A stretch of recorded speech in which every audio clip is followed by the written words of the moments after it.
जलील साहेब माझा एक प्रश्न आहे. आम्ही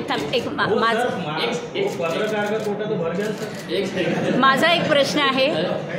शिवरायांचा पुतळा पडला आणि खूप जनक्षोभ उसळला, पण तुमच्या पार्टीकडनं मला कोणतं पण एक अधिकृत एक बयान आलेलं दिसलं नाही.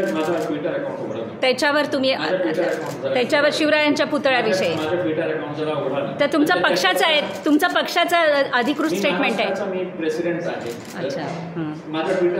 दुसरं औरंगाबादचं संभाजीनगर जे केलं, छत्रपती शिवाजी महाराज कोणत्या एका जातीचे नाही होते. दुर्दैव हे आहे की आज काही राजनैतिक पक्षांनी त्यांचं नाव घेऊन या समाजामध्ये जे तेढ निर्माण करण्याचं काम करत आहे ते खऱ्या अर्थाने छत्रपती शिवाजी महाराजांना त्याची ओळख झालेलीच नाही आहे.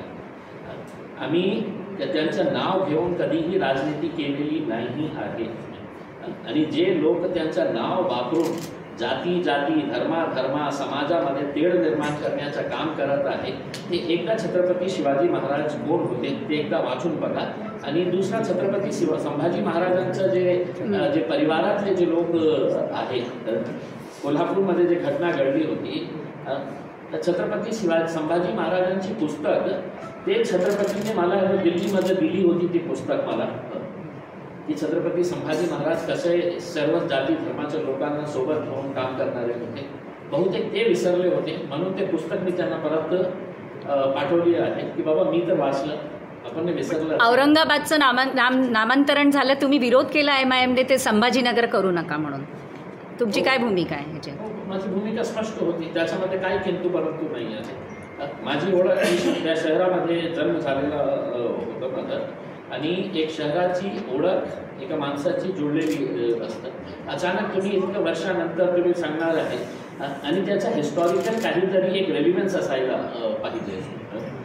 मग मी एक प्रस्ताव दिलं होतं की पुण्याचं नाव तुम्हाला बदलण्याची हिंमत आहे का? करा ना त्याचं नाव फुले, सावित्रीबाई फुलेचं तर खूप मोठं काम आहे ना पुण्यामध्ये, तर पुण्याच्या ऐवजी फुले नाव ठेवा. तुम्ही कोल्हापूरचं नाव बदला. नागपूरमध्ये डॉक्टर बाबासाहेब आंबेडकरांची दीक्षाभूमी आहे, ते नाव बदला ना डॉक्टर बाबासाहेब आंबेडकरांचं. मुंबईचं नाव आपण बदला ना. खऱ्या अर्थानं तुम्हाला हे आहे तर मुंबईचं नाव तुम्ही छत्रपती शिवाजी महाराज, एक MIMचा माजी खासदार आणि MIMचा सदस्य म्हणतो की मुंबईचं नाव तुम्ही छत्रपती शिवाजी महाराजांच्या नावाने ठेवा. तुम्हाला फक्त माझ्या शहरामध्ये येऊन घाणेरडी राजनीती करायची होती. अनेक वर्षापूर्वी बाळासाहेब ठाकरे आले होते, काहीतरी त्यांना एक तेढ निर्माण करायचा होता, काहीतरी मुद्दा घ्यायचा होता म्हणून त्यांनी हे काहीतरी हिस्टॉरिकल त्याच्यामध्ये रेलिव्हन्स असायला पाहिजे. पण काय आहे की ज्यांच्याकडे काही मुद्दे नसतं, ज्यांच्याकडे काही मुद्दे नसतं ना, तर आता तुम्ही बघितलं असेल की छत्रपती शिवाजी महाराजांचा पुतळा जेव्हा पडला तर सगळं मीडियामध्ये, सोशल मीडियामध्ये हेच चाललं होतं. मग त्यांनी एक पिल्लू पाठवलं अहमदनगरला आणि पिल्लूला सांगितलं की बाबा तू अशा प्रकारचं एक वक्तव्य कर की ज्याच्यामध्ये की आम्ही मशिदीमध्ये घुसून ते केलं. छत्रपती शिवाजी महाराजांचा पुतळा 2nd नंबरवर आला आणि 1ल्या नंबरवर मुद्दा कोणता आला की ते राणीचा जे पिल्लू आहे त्यांनी अशा प्रकारचे हे केलं. तर हे सगळं एका सिस्टमॅटिक. जलील साहेब 36 कोटीचं होतं ते आणि फक्त 26 लाख मिळाले आपटेला. ह्याच्याविषयी काय म्हणणं आहे की ते 26 लाखामध्ये तो पुतळा निर्माण, 26 लाखामध्ये पुतळा निर्माण होऊ शकतो. पण दुर्दैवाची गोष्ट नौदलावर का त्यांनी ढकललं? कारण नेव्ही असं काम करू शकते असं तुम्हाला वाटतं का? मॅडम ते काय आहे की राजनीतीमध्ये ते कोणत्याही पातळीवर हे सरकार जाऊ शकतं.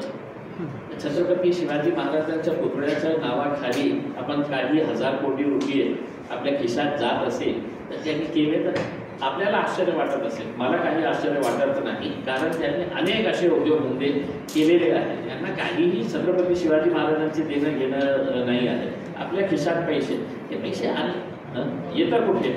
इम्तियाज जलीलला पराभव करण्यासाठी कसे कसे मंत्री आले होते, किती बॅग घेऊन आले होते पैसे वाटण्यासाठी.